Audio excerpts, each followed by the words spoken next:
হচ্ছে কষ্টি পাথরের মা মহিষমর্দিনী মূর্তি। এই মূর্তিটা আবিষ্কার করা হয়েছে প্রায় 1560 থেকে 70 খ্রিস্টাব্দে। বছর ধরে একটানা পূজিতা এবং ইনি নিত্য পূজিতা, সকাল সন্ধ্যে পুজো হয়। আমাদের বাগবাজারের বাড়িতেই ওনার বয়স, মানে উনি পূজিত হচ্ছেন 200 বছরের কাছাকাছি। সেই হিসেবে এই বাড়ি একটা শক্তিপীঠ। এই মূর্তিটি শিল্প শৈলী হিসেবে একটা অনবদ্য নিদর্শন। এরকম মূর্তি আরো 3টে আছে, একটা ফ্রেঞ্চ মিউজিয়াম, একটা ব্রিটিশ মিউজিয়াম, একটা চন্দননগরের ফ্রেঞ্চ মিউজিয়াম, আর একটা ক্যালকাটা মিউজিয়ামে, কিন্তু সেগুলো নিখুঁত নয়। একমাত্র সারা বিশ্বে নিখুঁত মহিষমর্দিনী মূর্তি সম্ভবত এই একটি। এইটা আমাদের বাড়িতে আছে, বাগবাজার হালদার বাড়িতে।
এই হালদার বাড়িতে যে দেবী মূর্তি আছে বহু প্রাচীন এবং পুরনো।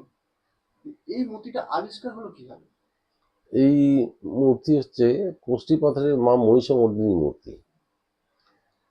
এই মূর্তিটা আবিষ্কার করা হয়েছে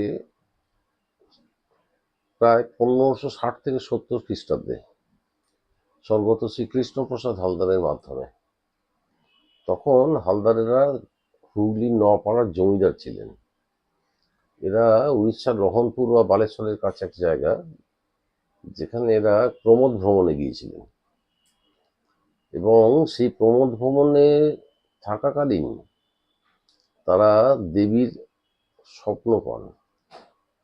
স্বপ্নাদৃষ্টা হয়ে দেবী বলেন যে, দেখ, আমি এরকম এক মুসলমান জেলের ঘরে আছি, আমাকে তোরা তুলে পুজো শুরু কর।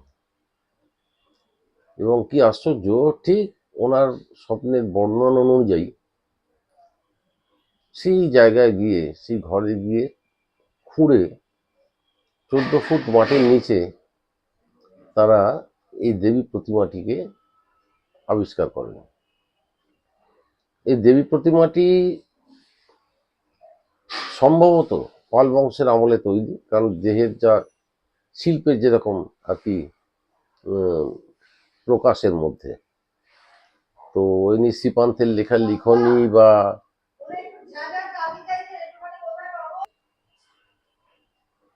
তো শ্রী পাল বংশের ইতিহাস বা শ্রীপান্থের লেখা লেখনী বইতে পাওয়া যায় এই মূর্তিগুলি পাল বংশের আমলে তৈরি হতো। এই মূর্তিটির আনুমানিক বয়স 1100 বছরের কাছাকাছি। এখন কোনো ভক্ত সে সময় বিধর্মীদের হাত থেকে বাঁচাতে গিয়ে এই মূর্তিটিকে পুঁতে দিয়ে চলে যান, প্রায় 500 বছর। এবং এটা পুঁতেছিল উড়িষ্যার রহনপুর, যেখানে বললাম এক মুসলমান জেলের ঘরে। সেখান থেকে ওনারা উদ্ধার করে পুজো শুরু করেন। তার পরবর্তী 200 বছরের ইতিহাস কিছুটা ধূসর, এবং তারপরে এনার পূর্ণ পরিচয় আমরা পাই প্রাণকৃষ্ণ হালদারের হাত হাত ধরে। প্রাণকৃষ্ণ হালদার ছিলেন বাবুর বাবু। হুগলির যে ইমামবাড়া কলেজ, মহসিন কলেজ, সেটা ছিল তার বাগান বাড়ি। এই পুজো সেই বাড়িতে হতো। আর তারপরে বাকিরা তখন তো তার পরবর্তীকালে জমিদারি সত্ত্বে সেখানে পুজো করতেন। প্রাণকৃষ্ণ হালদারের পর আসেন নীলমণি হালদার। তিনি রানী রাসমণিদের খুব ঘনিষ্ঠ ছিলেন, বা তার আগে থেকেই। নীলমণি হালদার স্ট্রিট বলে কলকাতা একটা রাস্তা আছে যানবাজারের কাছে। তার পরবর্তী আরো একজন বিখ্যাত মানুষ ছিলেন, তিনি হচ্ছেন নীলরতন হালদার, যিনি বেঙ্গল শর্ট বোর্ডের দেওয়ান ছিলেন যখন দেবেন্দ্রনাথ ঠাকুর বিদেশ যান, দ্বারকানাথ ঠাকুর বিদেশ যান। এবং উনি 22 রকম ভাষা জানতেন, বঙ্গদূত পত্রিকার সম্পাদক ছিলেন, ওনার লেখার জন্য মুখেই থাকতো এমনকি মধুসূদন দত্ত পর্যন্ত। তো তার পরবর্তীকালে আসি আরো কয়েক পুরুষ পরে, রাখাল দাস হালদার, যিনি ঠাকুরের 52তম গৃহী ভক্তের একজন ছিলেন। তারপরে লাল রতন হালদার, তারপরে অমূল্য রতন হালদার, এবং বর্তমানে দেবাশিস হালদার। এই পুজোর ধারক ও বাহক, সেবক বলতে পারেন। তো এই মূর্তিটি সেই রকম হিসেব করলে আনুমানিক ধরুন 454 বছর ধরে একটানা পূজিতা, এবং ইনি নিত্য পূজিতা, সকাল সন্ধ্যে পুজো হয়।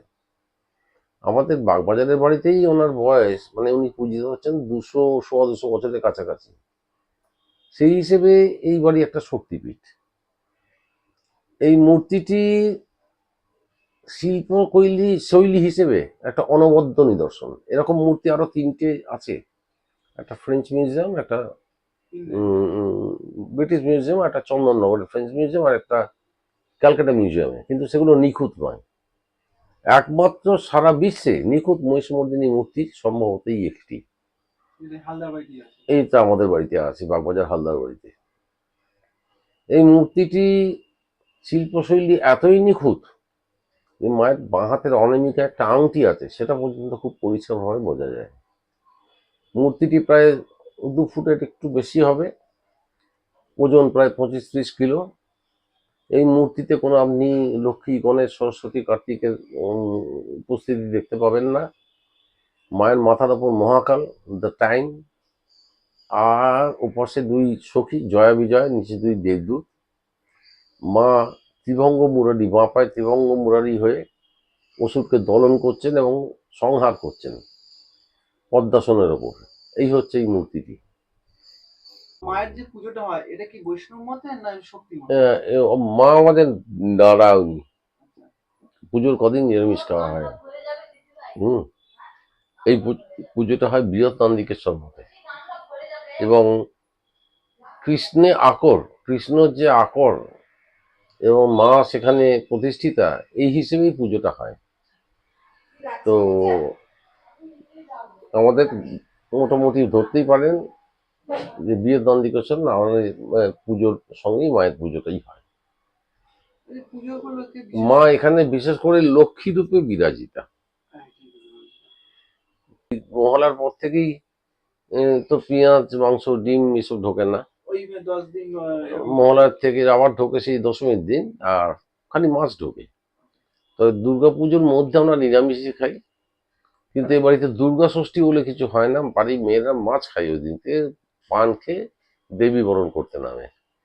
এটা একটা এবারের বৈশিষ্ট্য। আর মায়ের ভোগ বাকি যে কদিন,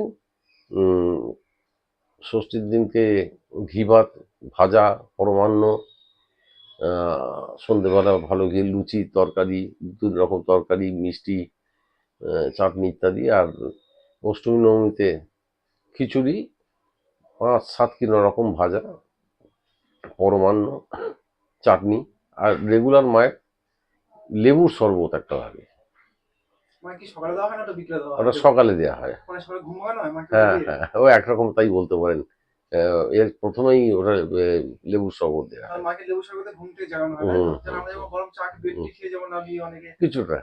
আর এখানে সন্ধি পুজোতে হচ্ছে সরি কমপ্লিটলি ড্রাই ফ্রুটস, মানে বাজারের বেস্ট বড় বড় ফল, গোটা আখ, সব থেকে বড় সাইজের চন্দ্রপুলি, সন্দেশ, ক্ষীরের চাঁচ, আর হচ্ছে আমন্ড, পেস্তা, কিশমিশ, কাজু, আখরোট, আমসত্ত্ব, খেজুর, এইসব দিয়ে হচ্ছে মহাষ্টমীর পুজো হয়। মহাষ্টমী পুজো, মহাষ্টমী মানে আর কি, ভুল বললাম, সন্ধি পুজো। সন্ধি পুজো। এটাই মানে dry fruit, completely dry fruit, কোনো রান্না করা খাবারের সময় দেওয়া হয় না। ড্রাই ফ্রুট আছে মানে 5 রকম, 10 রকম, 15 রকম বা 20 রকমের ড্রাই না, ওটা যত রকম দিলে ভালো, তত রকমই ভালো। ফ্রুট। কোটা নেই তাই তো কোনো?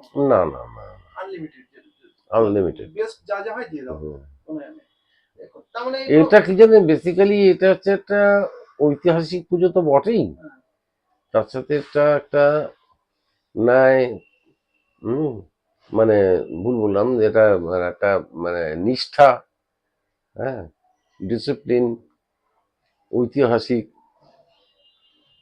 আর মানে এক যুগ থেকে আরেক যুগে যাওয়াটাকে যাকে বলে, ওই জেনারেশন বাই জেনারেশন, ঠিক সেভাবে বয়ে চলা, সেভাবেই পুজোটা হচ্ছে। হ্যাঁ, আমাদের তো দেখুন, মায়ের তো বিসর্জনের কোনো প্রশ্ন নেই। আমাদের নবপত্রিকার দিনকে, আমাদের নবপত্রিকা প্রবেশের সময় মায়ের ঘরটা পূর্ণ করে নিয়ে আসা হয়, আর দশমীর দিন ওই জলটা ফেলে দিয়ে ঘটের জলটা পরিবর্তন করা হয়। মানে ঘট বিসর্জন, হ্যাঁ, ওইটুকুই, আর কিছু আমাদের মানে অন্য কিছু ব্যাপার নেই। আর সারা বছর মা থাকেন পশ্চিমাশ্রমুখে, দেবী পক্ষের পর মা দক্ষিণাশ্রমুখে হন, আপনাদের জানালাম। মা বিশেষ মনস্কামনা পূর্ণকারী, এবং প্রচুর ঘটনা আমাদের আছে যে মা প্রচুর মানুষের মনস্কামনা পূর্ণ করেছেন। একটা বিশেষ ঘটনা বলেন। বাড়িতে একবার রতন বলে একজন ঢাক বাজাতে এসেছিল তার বাচ্চাকে নিয়ে।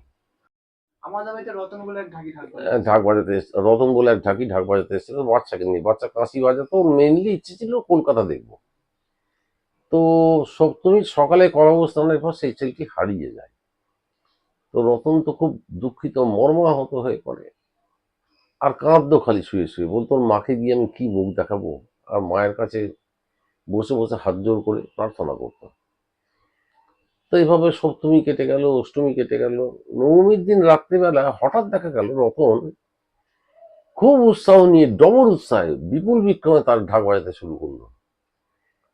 তো ঢাক বাজাবার শেষে যখন মায়ের শাঁখ বাজছে, আরতি শেষ হচ্ছে, তখন সে অজ্ঞান হয়ে পড়ে যায়। তারপরে জল টল দিয়ে তাকে তোলা হলো। সে বললো যে মা আমাকে বলছে তোর ছেলেকে কাল সকালেই পাবি রে, নে বাজা এখন। পরের দিন ভোরবেলায় দরজায় কড়া নেড়ে তার ছেলেকে দিয়ে পৌঁছে দিয়ে যায় আমাদের বাড়ি। ঘটনাটা ঘটেছিল এই, সে মূর্তি তো আমরা কোনো কায়দা করতে পারবো না, এই বছর এরকম স্টাইলের মূর্তি, লো বছর ওরকম স্টাইলের মূর্তি, সেটা অপ্রাসঙ্গিক। সেটা প্যান্ডেল এক, লাইট কিছু কিছু মাঝখানে একটু এদিক ওদিক করা হয়। তবে যা প্রাণকৃষ্ণের সময়কার যে জাঁকজমক, সেটা পরবর্তী এরা মেনটেন করতে, মানে আর কি, যারা আর কি নেক্সট জেনারেশন মেনটেন করতে পারেননি ততটা। আমার বাবা জ্যাঠামশাইও খুব কষ্ট করেই এই পুজো করতেন, কিন্তু পুজোটা করতেন খুব মন দিয়ে। সেই হিসেবে এখন আমার পুজোর জাঁকজমকটা কিছুটা হলেও বেড়েছে, আর সব জিনিসের দাম বেড়ে গেছে, এই আর কিছু না। আর আমাদের মধ্যে তো থিম টিম ওসব কিছু না, এই পুজোটা হয় পুরো পাঁচি পুঁথি মেনে, মিনিট ঘন্টা মেনে পুজো হয়। সুতরাং আমাদের শাস্ত্র মতে এক, সুতরাং আমাদের খুব একটা চেঞ্জের খুব একটা জায়গা নেই। অবশ্যই, আমি তো চাই মার কাছে সবাই আসুক, তার আশীর্বাদ পাক। আমি তো বলি, অনেকে বলে না যে মা এখানে গান শুনতে আসে, এখানে গয়না পড়তে আসে, এরকম সব কথিত আছে কিছু মানুষের। আমি তো বলি মা এখানে আসেন পুজো পেতে এবং আশীর্বাদ করতে। অনন্ত অবারিত দ্বার এবং অচিন্ত তার ক্ষমতা। আসুন মায়ের কাছে, আসুন মার দর্শনে তারা প্রত্যেকে তার আশীর্বাদ পাক, তার করুণা পাক, এটাই আমি চাই। হুম, আমার নাম দেবাশিস হালদার। বর্তমানে আমি এই মায়ের সেবক। আমি খুব খুশি হতাম নামটা পাল্টে দেবাশিস দাস করে দিলে। আমি মায়ের দাস।